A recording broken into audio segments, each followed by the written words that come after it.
Hello दोस्तों। मैं आज आप लोगों के लिए फिर से एक नई कहानी लेकर आई हूँ। कहानी शुरू करते हैं। क्या पापा ने भी लड़की छेड़ी होगी?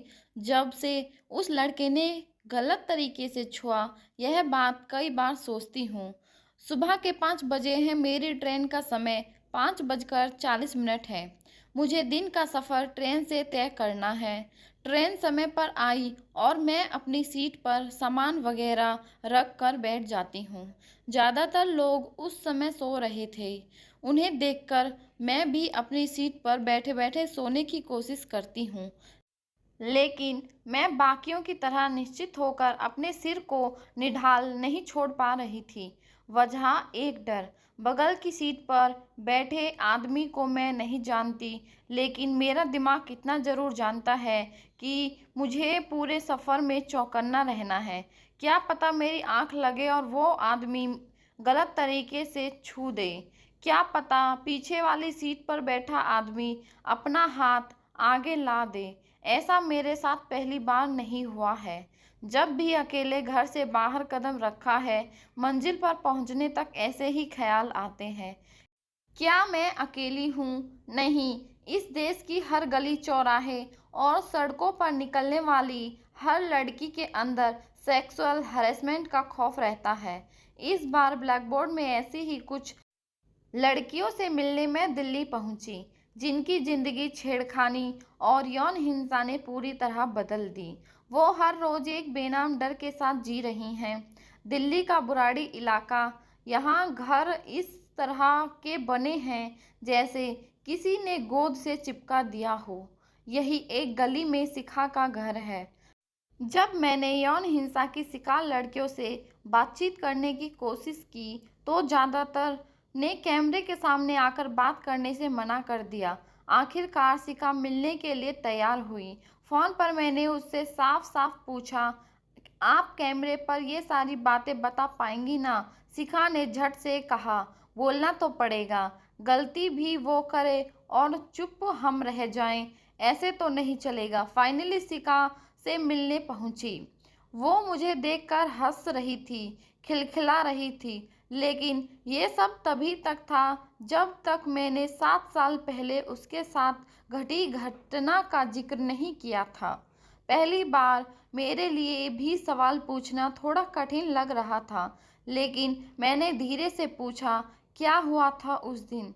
शिखा बोलने लगती है, कॉलेज के एंट्रेंस के लिए कोचिंग जाती थी। 2017 की बात है। जून का महीना था। घर वापस आने के दो रास्ते थे, एक थोड़ा लंबा और दूसरा शॉर्टकट। कभी कभी रिक्शा लेकर घर वापस आ जाती थी तो कभी कभार पार्क के रास्ते शॉर्टकट ले लेती थी। गर्मी ज़्यादा थी तो उस दिन पार्क वाला रास्ता ले लिया। सीखा ये सब आंखें बंद कर बताना शुरू करती है, मानो वो घटना रील की तरह उसके सामने चल रही हो और उसे देखकर वो मेरे सामने दोहरा रही है।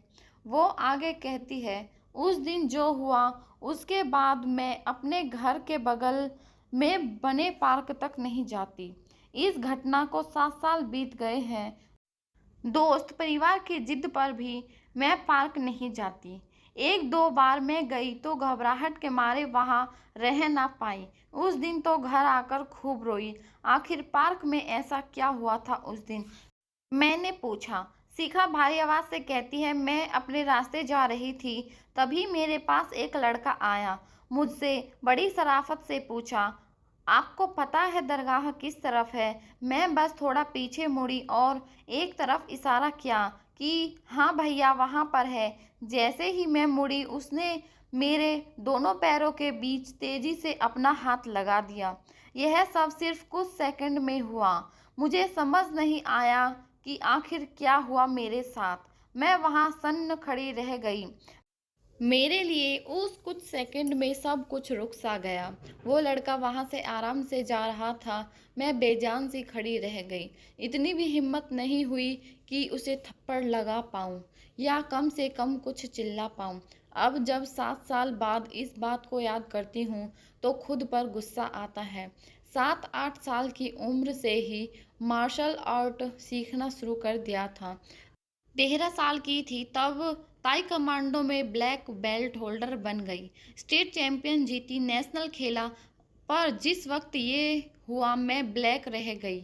उम्र भर की सारी तैयारी, सारा मार्शल आर्ट धरा रह गया। वहां से घर तक कैसे आई, उस वक्त जहन में क्या चल रहा था, ये सब पूछने पर शिखा कहती है, कुछ मिनट में बस बेजान सी खड़ी रह गई। शरीर ठंडा पड़ गया था, आंखों में आंसू थे।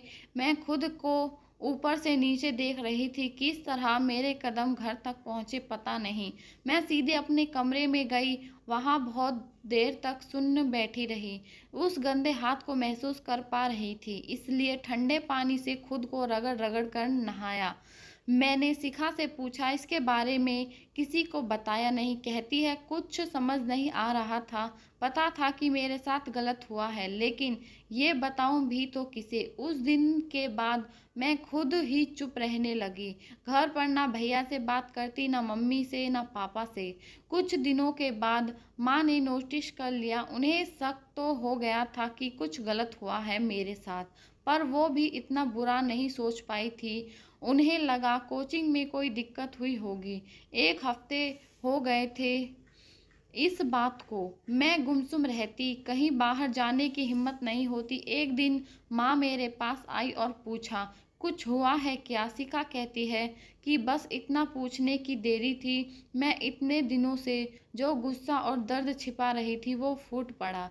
मैं उनसे लिपटकर खूब रोई, देर तक सिर्फ रोती रही। हिचकियाँ लेती हुई मैं सिर्फ रो रही थी। मुंह से एक शब्द तक नहीं निकला। माँ ने शांत कराया, मैंने सारी बात उन्हें बताई। शायद ये भी पहली बार था जब माँ से मेरी इन सब चीज़ों पर खुलकर बात हुई। माँ ने मेरी पूरी बात सुनी। वो मुझे एकटक देख रही थी, शायद भरोसा नहीं कर पा रही थी कि जिस बेटी को हर बुरी नज़र से बचाने की मन्नतें वो मांगा करती थी, उसे किसी और की गलती की सजा अब उम्र भर भुगतनी होगी। उसके दिमाग में ये डर ताउम्र के लिए घर कर जाएगा। पूरी घटना पर माँ के शब्द थे, मर्द समाज ऐसा ही है, तुम्हें खुद ही संभल कर चलना होगा। मुझे बिल्कुल उम्मीद नहीं थी कि मेरी गलती नहीं थी, फिर भी मुझे सीख दी जा रही थी, तुम ही ठीक से चलो, तुम ठीक से बैठो, तुम्हें ध्यान देना चाहिए। शिखा गुस्से से कहती है कि एक वो वक्त था और आज का वक्त है, दुनिया को देखने का मेरा नज़रिया ही बदल गया। मैंने खुद को 1 साल तक घर में कैद रखा, फिर लगा कि ऐसे तो मेरी दुनिया नहीं चलेगी, इसलिए धीरे धीरे खुद को नॉर्मल करने लगी।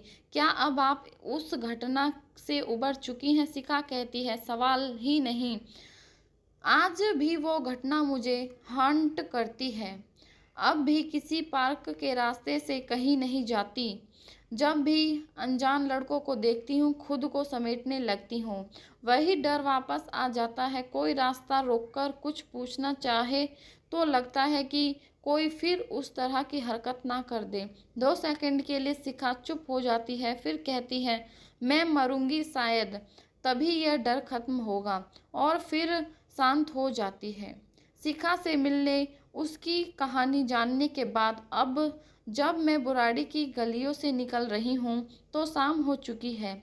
मैं भी पूरे रास्ते बस यही सोचती जा रही हूँ कि बस सही सलामत होटल पहुँच जाऊँ। अगले दिन द्वारका में रहने वाली वैष्णवी से मेरी मुलाकात हुई।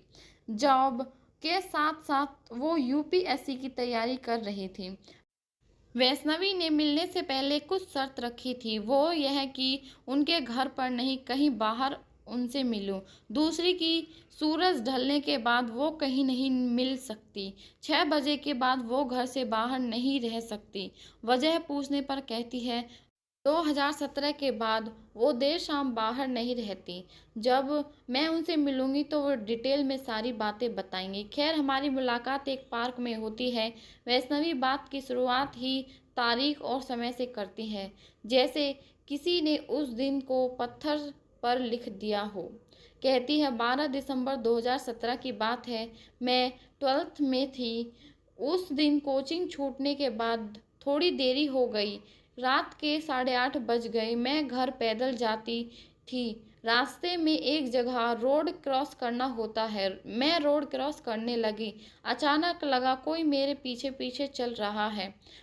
मैंने अपनी चलने की स्पीड बढ़ा ली। तभी उस आदमी ने तेजी से अपनी उंगलियों को मेरे दोनों पैरों के बीच लगाया और अजीब सी आवाज़ निकली। मुझे कुछ समझ नहीं आया। मैं चिल्लाई और रोने लगी। मैंने बीच में टोका, उस आदमी को देखा, फिर वो कहाँ गया? वैष्णवी कहती है, वो मेरे सामने भाग रहा था। मेरी आवाज सुनकर 4 लोग पास आकर खड़े हो गए। सब उसे भागते हुए देख रहे थे। वो पीछे मुड़कर मुस्कुरा रहा था। पास खड़े लोग मुझसे पूछ रहे थे, क्या हुआ मैडम? क्या क्या उसने? लेकिन मैं कुछ बोल नहीं पा रही थी। वहां से हिल भी नहीं पा रही थी। ऐसा लग रहा था किसी ने मुझे बांध दिया हो। वैष्णवी इस घटना के लिए खुद को दोषी मानती है। उन्हें लगता है कि उस वक्त वो थोड़ी बड़ी होती तो उसे दौड़कर पकड़ लेती या फिर थोड़ी अलर्ट रहती तो ऐसा कुछ उनके साथ नहीं होता। कितने दिन बाद आप नॉर्मल हो पाई? वैष्णवी कहती है कि उस वक्त मैं बिल्कुल ठंडी पड़ गई थी। करीब 20 सेकंड तक मेरे शरीर में शायद जान ही नहीं थी। मैं बिना रिएक्शन खड़ी रही और फिर मैं सिर्फ ए चिल्ला पाई। 20 सेकंड बाद ये एहसास हुआ कि ये सेक्सुअल असॉल्ट था। उस रात से लेकर अगले कई दिनों तक मुझे सिर्फ रोना आता था। दिन रात का कुछ फर्क नहीं पड़ रहा था। उसका वो घिनौना चेहरा मेरी आंखों में जैसे कैद हो गया था। मैंने स्कूल जाना छोड़ दिया। बुखार अलग से चढ़ गया। मेरा प्री बोर्ड चल रहा था, वो भी छूट गया। उस रास्ते से दोबारा कोचिंग जाने के ख्याल से भी डर लगने लगा। मेरी जिंदगी में अब तक का ये सबसे बुरा वक्त था। छेड़खानी को लोग एक छोटी घटना समझते हैं। उन्हें बता दूं कि यह रेप जितना ही दर्दनाक है। दिमाग काम करना बंद कर देता है। आप इतना समझ लें कि मेरे अंदर जान थी, लेकिन मैं बेजान सी पड़ी थी। ढलती शाम की तरफ इशारा करते हुए वो कहती है कि अब अंधेरा हो रहा है। मुझे घबराहट हो रही है, साथ ही चिंता हो रही है कि अब मैं यहाँ से कैसे जाऊंगी। आप प्रार्थना करिए कि मेट्रो समय से मिल जाए। फिर घर के पास वाले मेट्रो स्टेशन पर पापा आ जाएंगे मुझे लेने। यह कहकर वैष्णवी उठ खड़ी होती है। मैं चलते चलते पूछती हूँ, उस दिन घर कैसे गई थी? कहती है कि मैंने रोते रोते ही पापा को फ़ोन किया था। इतना कहकर मुस्कुरा देती है। फिर वैष्णवी के चेहरे पर एक मुस्कान बिखरती है। वो मुस्कान जिसे देखकर साफ था कि वो गहरे दर्द को छुपाने के लिए थी। वो उसी मुस्कान के साथ कहती है कि उस दिन मैं फ़ोन पर रो रही थी, लेकिन इतनी हिम्मत नहीं हो पा रही थी कि मैं माँ पापा को सच बताऊं कि मुझे कहाँ टच किया गया है। पापा को बस इतना कहा कि मुझे पीठ पर किसी ने मारा है। घबराए हुए माँ पापा और दीदी वहाँ मुझे लेने पहुँचे।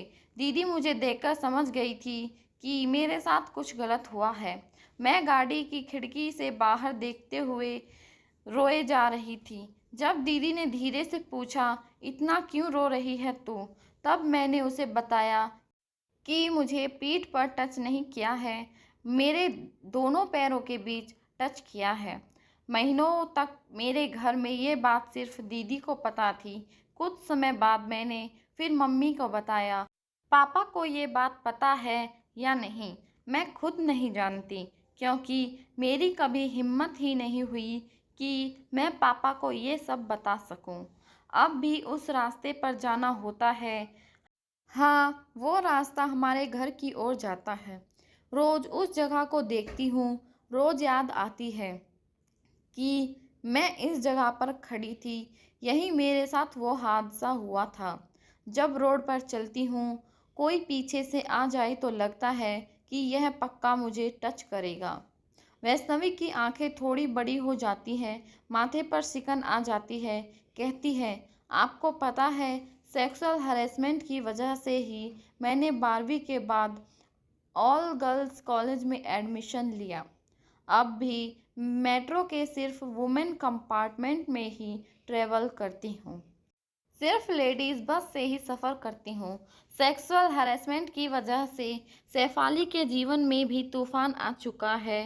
वो गाजियाबाद में रहती है, नोएडा में एक कंपनी में काम करती है। अपने पैरों पर खड़ी शेफाली के चेहरे पर कॉन्फिडेंस साफ दिखता है, लेकिन कहानी वही मर्दों की दुनिया में जी रही एक आम महिला जैसी है। शेफाली बताती है, तब हम उत्तराखंड से हल्द्वानी में रहते थे। मैं रोज की तरह शेयरिंग ऑटो से सुबह ट्यूशन जा रही थी। ऑटो में दो लोग पहले से ही बैठे थे। उसमें पीछे बैठा एक अधेड़ उम्र का व्यक्ति अपना हाथ मेरे पीछे से दूसरी तरफ से मेरे आगे लाने लगा। उसने मुझे ऐसे टच किया कि जब ये सब हो रहा था मैं जैसे जम सी गई थी। ऑटो स्पीड बढ़ता जा रहा था। समझ ही नहीं आया कि उस पर से कैसे कूद जाऊं या चिल्लाऊं। लेकिन उस आदमी को तब भी कुछ फर्क नहीं पड़ रहा था। मैंने चिल्लाकर बीच रास्ते में ऑटो रोकने के लिए कहा और वहां से कैसे भी पैदल कोचिंग तक पहुंची। शेफाली कहती है कि मुझे याद ही नहीं है कि उस दिन क्या हुआ। कोचिंग में मैं ऑटो से उतरकर कोचिंग के फर्स्ट फ्लोर तक भी चढ़ नहीं पा रही थी। मेरे हाथ पैर कांप रहे थे। क्या पढ़ाया, क्या कुछ बताया याद नहीं। घर पर भी किसी को कुछ नहीं बता पाई। घर का माहौल ऐसा था कि घर पर बताती तो अगले दिन से मुझे बाहर जाने नहीं दिया जाता। शेफाली कहती है कि वो दिन था और आज का दिन है। मैं ओला उबर में भी बैठती हूँ तो पूरे टाइम मैप पर देखती रहती हूँ। थोड़ा भी रास्ता इधर उधर हुआ तो मैं बेचैन सी हो जाती हूँ। मेरे पास भले पैसे ही कम रहे हों, लेकिन पब्लिक ट्रांसपोर्ट से ट्रैवल करना अभी भी ड्रामा है। पापा को कई बार शक की नज़र से देखती हूँ। सोचती हूँ क्या कभी इन्होंने भी कुछ ऐसा किया होगा। आपको पता है, अगर मैं शहर बदल भी दूँ तो ये ड्रामा शायद मेरा पीछा नहीं छोड़ेगा। पर आखिर ऐसा होता क्यों है?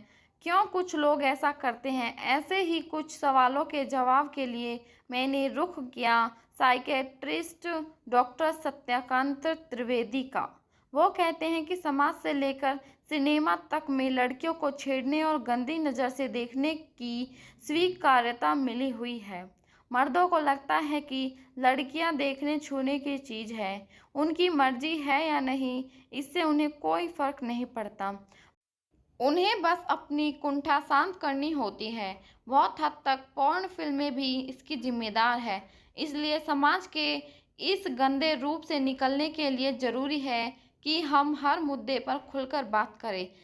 सेक्स को लेकर पहला टीचर पॉर्न को ना बनना दें। दोस्तों, अगर आपको हमारी कहानी अच्छी लगी है तो प्लीज़ ज़्यादा से ज़्यादा लाइक करें, शेयर करें और कमेंट करके हमें ज़रूर बताएं कि आपको हमारी कहानी कैसी लगी। और हमारे चैनल को सब्सक्राइब करना ना भूलें। प्लीज़ हमारे चैनल को ज़्यादा से ज़्यादा सब्सक्राइब करें। धन्यवाद।